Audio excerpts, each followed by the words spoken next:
Hello friends, welcome to the next class of how to learn English. आज हम फिर conditionals करने जा रहे हैं।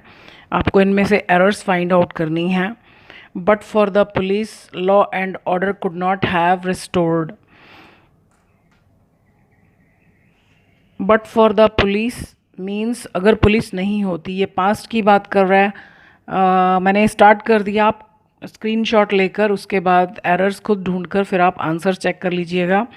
So but for the police, अगर पुलिस नहीं होती, law and order could not have restored. Restore means होता है किसी चीज़ को वापस उसकी जगह पर लेकर आना। तो अगर पुलिस नहीं होती तो कानून और व्यवस्था को वापस नहीं लाया जा सका होता। इसमें मिस्टेक क्या है कि ये पैसिव वॉइस होना चाहिए, क्योंकि लॉ एंड ऑर्डर वापस नहीं लाया जाएगा, लॉ एंड ऑर्डर को वापस लाया जाएगा। So law and order could not have been restored. If they will get a lift they may reach on time. If clause में विल नहीं आता, हालांकि हम हिंदी में बोलते हैं कि अगर उन्हें लिफ्ट मिल जाएगी। इसमें सिंपल प्रेजेंट टेंस अगर गागेगी, इफ़ अगर गागेगी की बात कर रहा है और ये रियल सिचुएशन है, तो ये कंडीशनल टाइप फर्स्ट है। If they get a lift they may reach on time, तो हो सकता है वो वक्त पर पहुंच जाए। तो इसमें मिस्टेक है कि विल नहीं आना चाहिए। The machine would have started, would have started, ये तो ठीक है, ये कंडीशनल टाइप थर्ड है। If the mechanic had there, अगर मैकेनिक वहाँ होता। अब ये यहाँ पर स्टूडेंट्स बहुत कंफ्यूज होते हैं कि कब हैड आएगा, कब हैड बीन आएगा। अब मैंने मॉडल सेंटेंसेस की प्लेलिस्ट अलग बना दी है, पहले वो टेंसेस के साथ मिक्स्ड थी। तो आप मॉडल सेंटेंसेस की दो ही वीडियोज़ हैं, उनको ज़रूर देखिए, उससे आपको क्लियर हो जाएगा। और दूसरा तरीका बताती हूँ, इसको आप सिंपल सेंटेंस बनाओ। द मैकेनिक इज़ देयर होता है, तो यानी इज़ के बिना नहीं बनेगा। हमको यहाँ पास्ट परफेक्ट चाहिए, तो हैड के बाद इज़ की थर्ड फॉर्म होती है बीन। इज़ क्या है? बी की फॉर्म है। इज़ बी की फॉर्म और हैज़ हैव का आपस में कोई रिलेशन नहीं है, ये दो अलग अलग वर्ब्स हैं। So if the mechanic had been there. People could not do exercise, could, only could, that means this is conditional type second. लोग एक्सरसाइज ना कर सकें, पीपल के आगे दा नहीं, दैट मीन्स हम पीपल जनरल बात कर रहे हैं, कहीं किसी जगह के लोगों की बात नहीं कर रहे।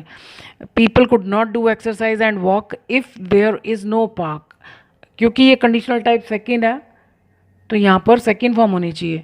If there were no park. Unless the fee will not be deposited, he cannot go to school. Unless में ना तो will आता है ना not आता है। So unless the fee is deposited, जब तक फीस जमा नहीं की जाएगी, he cannot go to school, वो स्कूल नहीं जा सकता है। Had she a degree, अब मैंने अक्सर स्टूडेंट्स को देखा है कि वो हैड देखते ही फटाफट सोचते हैं कि ये कंडीशनल टाइप थर्ड है। कंडीशनल टाइप थर्ड का मतलब होता है कि हैड और उसके बाद अंदर वर्ब की थर्ड फॉर्म। तो हमारे पास कोई और वर्ब ही नहीं है, यानी ये हैड ही सब कुछ है, हेल्पिंग वर्ब, मेन वर्ब। तो जब अकेला हैड होता है तो वो वर्ब की सेकेंड फॉर्म होती है, तो दैट मीन्स ये कंडीशनल टाइप सेकेंड है। हैड शी अ डिग्री का मतलब है कि if she had a degree. If she had a degree को हम ऐसे भी लिख सकते हैं, हैड शी अ डिग्री, यानी बिना इफ़ लगाए भी लिख सकते हैं, ये भी ठीक है। So had she a degree we would have given her the job, तो हमने उसको नौकरी दे दी होती। अब ये तो कंडीशनल टाइप फर्स्ट सेकंड है, और यहाँ हमने थर्ड लगा दिया। यहाँ पर हैव की ज़रूरत नहीं, और वुड के बाद फिर first form. So we would give her a job, we would give her the job. Had the accident not happened, अब यहाँ देखो हैड के बाद वर्ब की थर्ड फॉर्म है। यहाँ पर क्या था? अकेला हैड था, तो वो कंडीशनल टाइप सेकंड था कि अगर उसके पास अभी एक डिग्री होती।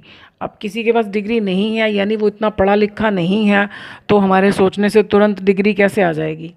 Had the accident not happened, अगर वह दुर्घटना नहीं होती।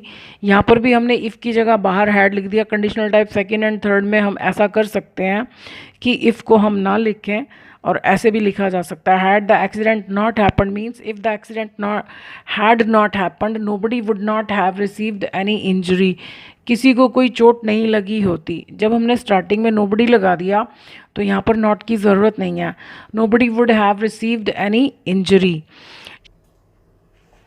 शी विल फील अनबर्डन, वह महसूस करेगी अनबर्डन, हल्का, जैसे बोझ उतर गया। If she will confess her mistake, अगर वो अपनी गलती कबूल कर लेगी।